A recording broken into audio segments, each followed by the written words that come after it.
I want to first start off by saying you got to go back and watch a little bit of yesterday's video to be able to understand the segment and the segue we're going here.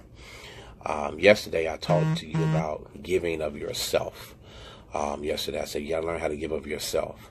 So let me open here by saying after you give of yourself, you need to learn either how to give quietly or anonymously. You need to learn how to give quietly or anonymously. It's easier, watch this here. It seems like it's always easier to give when you receive recognition, but can you give without your name actually being called? Okay. The people who give an order to receive a lot of fanfare, it's really to stroke their own ego, but you don't really get a reward for fanfare.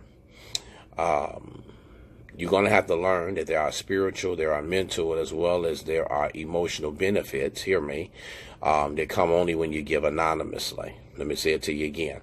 There are spiritual, mental, and emotional benefits that come only when you give anonymously. And if you've never given,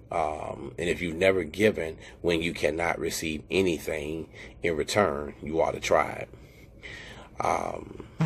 The hardest thing, the hardest thing in actually fighting our natural tendencies is to put ourselves first. That's really the hardest thing that we have. That's the hardest thing. That's why it's so important to continuously examine your motives to make sure you're not sliding backwards into selfishness. Okay. I'm a person that tries to strive every day, that I try not to remember when I do things for people. I want to ask you, you should say this when you get up in the morning. Here's the first one. What good am I going to do today? That's what you should say this morning. And before you lay your head to bed tonight, you should say, what good have I done today? Did y'all hear what I said? This morning, you need to say to yourself, what good am I going to do today? Some of you that just got to work, some of you that's at work now, you need to say to yourself, what good am I going to do today? And before you hit head to pillow, you need to say, what have I done today that was good? And if you can answer those questions with some integrity, you'll keep yourself on track to where it is that you should be and where God is taking you. I want you to write this down. If you will help others achieve what it is that they want, they will help you achieve what it is that you want. Let me give it to you again. If you will help other people achieve what it is that they want, they will help you achieve what it is that you want.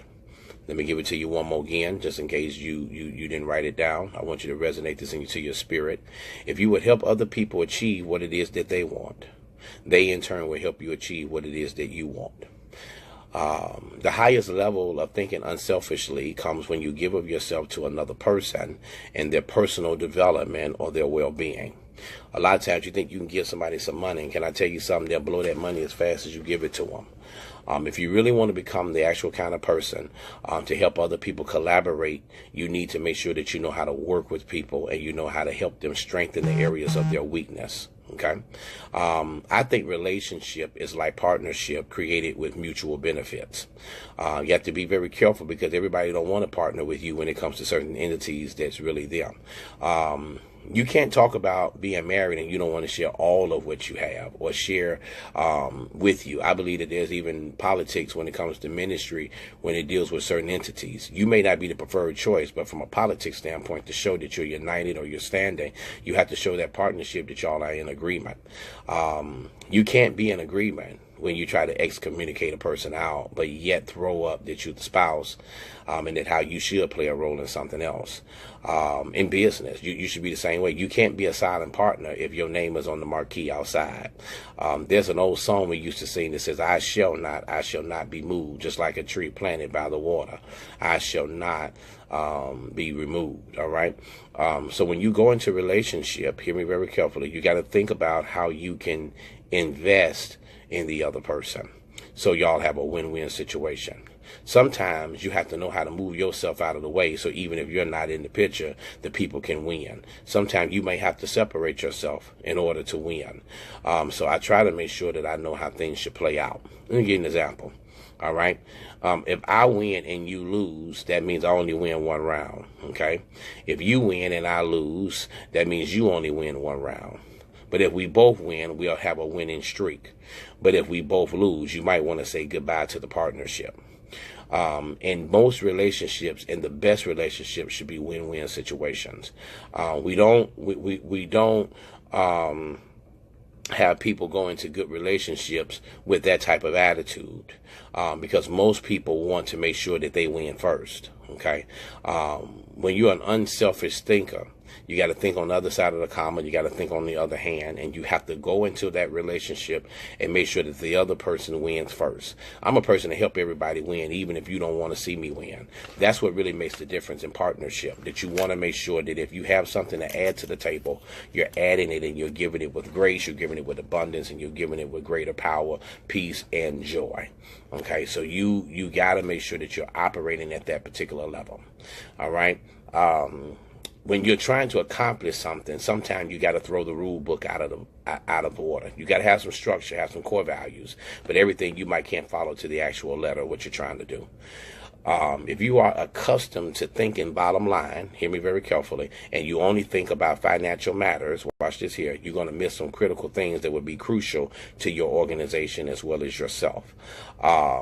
Instead, sometimes you must think bottom line, the takeaway, and the desired result.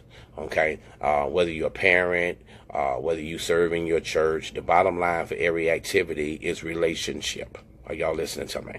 And as you explore the concept of bottom line thinking, you have to recognize this. It provides greater clarity.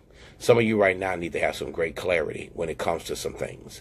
Bottom line thinking would actually make it possible for you to measure the outcomes more quickly and more easily for you. It gives you actually the benchmark for what you need to make you flow better. It gives you the actual mark for you to be able to grow in the areas that you're going to need to. And lastly, watch this here. It helps you assess situations. Are you listening to me? When you know your bottom line, hear me, it becomes much easier for you and how you're going to do what you're supposed to do in that particular area. There are no better measurements than thinking bottom line, because hear me, when you have that, you know exactly what you should do, how you should make some things happen, and the bottom line should be what we're going to do as a team to make things flow the way that they should. Right now, my girls, let me give you an example. My two girls, they're selling Girl Scout cookies, okay? When I went to the meeting, they had to sell 100 boxes, okay? I said, wait a minute, that's $500. Now, it sounded like that was an impossible number when you only had 2 weeks to do it. But they ended up, between both of them collectively, they sold over $1,500, okay? And when I think about the Girl Scouts, I go back to seeing when they were struggling when I was born back in the 70s, when they were trying to convince people with their door-to-door process. But hear me, the product actually sells itself. Bottom line, watch this here. Bottom line thinking helps you make the better decisions. And hear me, you got to make a decision that you're going to do what has to be done in order to do what must be done. The small body of a determined spirit is fired by the unquenchable faith, hear me, in their mission and what their course of history is, what they're called to do. Sometimes you must go to the place where when you have good thinking, it generates a higher level of morale. When you think bottom line, what you have to do, it increases your odds of winning. Some of you right now, when you win, watch this why you win. You win because you wanted to achieve a goal. You set out, you blocked all distractions. You made sure that you had everything in place to make you work for that very thing. When you have true thinking, watch this here, it ensures and enhances your future. You got to know how to make the decisions. You got to learn how to allocate your resources, and you must hire the people. Did you hear what I just said? When you are doing what needs to be done, you got to know how to make good, sound decisions. You got to allocate your resources, and you got to hire the right people. But most importantly, after you do those 3 things, here's the key. You must structure it to make sure that everybody's working on the same page, the same common denominator to work and flow in that particular place. Let me give you one more, and I'm going to let you go for the day. You must set yourself, write this down, you must set yourself earnestly to see what you were made to do, and then set yourself earnestly to do that very thing. You have to identify what it is that you're supposed to do. Until you know your role, it's going to be very impossible. I was watching Shannon Sharp and Skip Bayless yesterday. They had Matt Barnes on their show, and they were talking about a situation with Isaiah Thomas that's happening with the Cavaliers. And he said something, and I believe this to be true, and I know it sounds cold. He said, sometimes you just got to go in, shut up, and find your role for what you're supposed to do. Some of us right now, we want to act the end all to be all when you just need to learn your role. And sometimes the role you're on, you can't forever start. Sooner or later, you may have to come up off that pine. And some of us, when we are identifying the real bottom line, you must make sure you understand your vision, that you understand your mission, and you understand your purpose. You must understand what it is that you are doing and why you are doing it. One of the things that you can do to improve yourself is to put aside your personal wants. Instead, to get the results that you need, you're really going to have to you got to make sure that you are looking at the total essence of the goal. Sometimes you got to set aside, hear me, even your emotions that cloud your judgment. Sometimes you got to remove the politics. Are y'all listening to me? So you can help influence your own perception. So what are you really trying to achieve? What are you trying to strip yourself away from that really does not matter? Sometimes you cannot just be compelled to just want to achieve status quo. What must occur in your life is that you got to know, hey, if I'm going to win here, if I'm going to do something big, if I'm going to do something proficient and something profound, I got to make sure that I'm on point. And I'm telling you, great leaders have a heart for people. I'm getting ready to close right here. They take time for people. And hear me, when they do that, they make sure that they have conversation with people, hear me, whose intention seems other than just themselves. Sometimes the situation reflects intentional deception. Did y'all listen to me? It will occur when people who really don't know their bottom line. You got to know. If you got a plan, you need to stick to your plan and know exactly what to do. You got to make sure that your points are on right. You got to make sure if you're in business and you're trying to make a profit, you got to know the bottom line of what the profit is going to go to. A lot of people spend their profit up so they never save anything. So because they don't save anything every month, they're still robbing Peter to pay Paul. You must make sure, and as I get ready to close, I'm telling you, I'm only going to be a 1-point closer today. Bottom line achieves results. You may want to write that down. When you're really in a place of bottom line, you want to achieve results. Any plans that flow out of such thinking must tie themselves directly to bottom line. Okay, you can have one main idea, but at the end of the day, you got to have the details. Anything more than one is a monster. The Bible says that no man can serve two masters, and so you got to love one and hate the other. You got to know how to operate, hear me, properly in that place. You got to know exactly that you got to make sure that the people you are with, they line up with your strategy. All right. They got to line up with your strategy. When they line up with your strategy, they make it work. Hold on a second. My ball. Okay, never mind. So you want to make sure that you got a big goal. You want to make sure that your role and what you are achieving to do is going to be great.